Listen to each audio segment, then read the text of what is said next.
दोस्तों ये दुआ बहुत प्यारी है। इसे सुकून से सुनें और ज़ुबान से आमीन कहें और इसे दूसरों तक पहुंचाएं। हो सकता है कि दूसरे लोगों की आमीन से अपनी दुआ कबूल हो जाए। आमीन।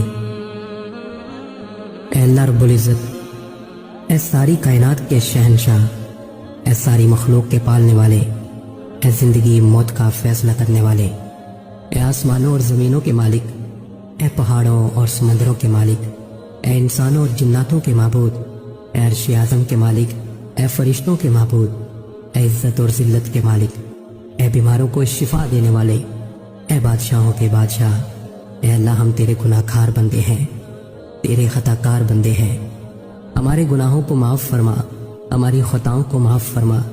ऐ अल्लाह हम अपने अगले पिछले सगीरा कबीरा सभी गुनाहों, खताओं और नाफरमानियों की माफ़ी मांगते हैं। ऐ अल्लाह रब्बुल इज़्ज़त, हम अपने गुनाहों से तो